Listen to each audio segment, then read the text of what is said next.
ഞാൻ ജനിച്ചത് പുന്നപ്രയിലാണ്. എന്റെ അയൽവാസികളാണ് പ്രിയപ്പെട്ട അന്തരിച്ച കമ്മ്യൂണിസ്റ്റ് ആചാര്യനായ VS അച്യുതാനന്ദനും G സുധാകരൻ അടക്കമുള്ള ഒത്തിരി കമ്മ്യൂണിസ്റ്റ് നേതാക്കന്മാരുടെ ഇടയിലാണ് ഞാൻ പ്രവർത്തിച്ചത്.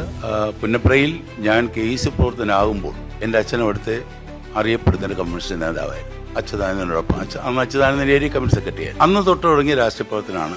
ഇത്രയും കാലം പ്രവർത്തിച്ചു. ആ പ്രവർത്തനത്തിനിടയ്ക്ക് എനിക്കൊരു മോഹഭംഗമോ അല്ലെങ്കിൽ ഈ സീറ്റ് കിട്ടാത്തതിന്റെ ഒരു പൊട്ടിത്തെറിക്കേണ്ട ഒരു സാഹചര്യം എനിക്കുണ്ടായിട്ടില്ല. അങ്ങനെയൊന്നും ചെയ്ത ഒരാളും അല്ല ഞാൻ. പക്ഷേ ഇന്ന് പുന്നപ്ര പഞ്ചായത്ത് കോൺഗ്രസ് ആണ് ഭരിക്കുന്നത്. അവിടുത്തെ അമ്പലപ്പുഴ ബ്ലോക്ക് പഞ്ചായത്ത് കോൺഗ്രസ് ആണ് ഭരിക്കുന്നത്. കൈനേരി പഞ്ചായത്ത് ഒരുപക്ഷെ നിങ്ങൾക്ക് യൂട്യൂബിൽ ഒരു നോക്കിയാൽ അറിയാം പണ്ടത്തെ കൈനേരി എന്താന്നുള്ളത്. കമ്മ്യൂണിസ്റ്റുകാരനല്ലാത്ത ഒരുത്തരം ഇവിടെ കാലൂത്താൻ വെക്കത്തില്ല. അതും കോൺഗ്രസിന്റെ കയ്യിലാണ്. ഒരു കട പഞ്ചായത്ത് കോഴ്സ് പ്രത്യേകിച്ചൊരു G സുധാകരനെ കൊണ്ടുവന്നിട്ട് UDF ജയിക്കേണ്ട ഒരു ആവശ്യം അവിടെ ഇല്ല.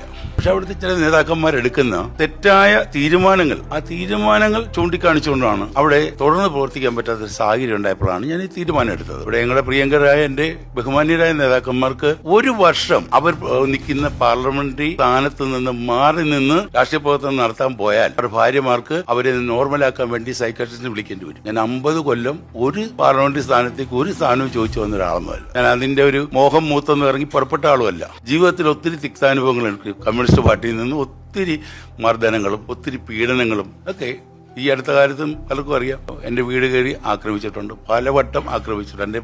എന്റെ അച്ഛനെ, അമ്മയെ, സഹോദരങ്ങളെയൊക്കെ ആക്രമിച്ചിട്ടുണ്ട്. അതിനെ നേതൃത്വം കൊടുത്തിരുന്നത് അന്നത്തെ CPIന്റെ ഏറ്റവും പ്രധാനപ്പെട്ട നേതാവായ G സുധാകരന്റെ നേതൃത്വത്തിൽ ചെയ്ത് കാണുന്നത്. അദ്ദേഹം ഇപ്പൊ അദ്ദേഹത്തിന്റെ പേരിന്ന് സുധാകരൻ എന്നുള്ള സ്ഥാനത്ത് കാമാറ്റി കൂയർത്തെന്ന് പറഞ്ഞ് പൊട്ടിക്കരിഞ്ഞുകൊണ്ടാണ് അദ്ദേഹം വെല്ലുവിളിക്കുന്നത്. ഞങ്ങൾക്ക് അടിയുണ്ട്, മൂട്ടയിലുണ്ട്, ഒത്തിരി അക്രമം. എന്നേക്കാൾ കൂടുതൽ അക്രമത്തിന് ഇരയായിട്ടുള്ള ഒത്തിരി പേരുണ്ട് ആ പുന്നപ്രയുടെ മണ്ണിൽ, അമ്പലപ്പുഴയുടെ മണ്ണിൽ. അപ്പൊ അതൊക്കെ അങ്ങനെ ഒരു തീരുമാനം എടുക്കുമ്പോൾ ഞങ്ങളുമായിട്ടൊന്ന് ആലോചിക്കണമായിരുന്നു. അവിടെ എന്നോടൊപ്പം പ്രവർത്തിക്കുന്ന ഒത്തിരി സംസ്ഥാന നേതാക്കന്മാരുണ്ട്, രാഷ്ട്രീയകാര്യ സമിതിയൊക്കെ ഉണ്ട്, എല്ലാവരും ഉണ്ട്. ആരുമായിട്ടൊന്നും ആലോചിച്ചില്ല. ഡൽഹിയിൽ നിന്ന് തീരുമാനം ഇങ്ങോട്ട് വരികയാണ്.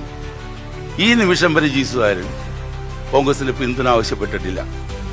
ഈ നിമിഷം വരെ G സുധാകരൻ ഐക്യജനാധിപത്യ പിന്തുണ ആവശ്യപ്പെട്ടിട്ടില്ല. ഈ നിമിഷം വരെ പിണറായി വിജയൻ അടുത്ത 5 കൊല്ലം അധികാരത്തിൽ നിന്ന് മാറി നിൽക്കുമെന്ന് പറഞ്ഞിട്ടില്ല എന്ന് മാത്രമല്ല, അടുത്ത 5 വർഷം പിണറായി വിജയൻ മുഖ്യമന്ത്രി ആയി കാണാൻ ഞാൻ ആഗ്രഹിക്കുന്നു എന്ന് പറയുന്ന ഒരു നേതാവിന്റെ വീട്ടിൽ ഇന്നത്തെ കോൺഗ്രസിന്റെ നേതാക്കന്മാർ പിന്തുണയുമായിട്ട് ചെല്ലുക എന്ന് പറഞ്ഞാൽ നാണം കെട്ടൊരു ഏർപ്പാടായിട്ടാണ് ഞാൻ കരുതുന്നത്. അതാണ് എന്റെ ഞാൻ ദീർഘമായിട്ട് സംസാരിക്കും. അദ്ദേഹത്തിന് ഇപ്പോൾ എയർപോർട്ടിൽ പോകണം, ഡൽഹി പോകണമെന്നാണ് ഞാൻ സംസാരിക്കുന്നത്. വളരെയേറെ കാര്യങ്ങൾ സംസാരിക്കാനുണ്ട്.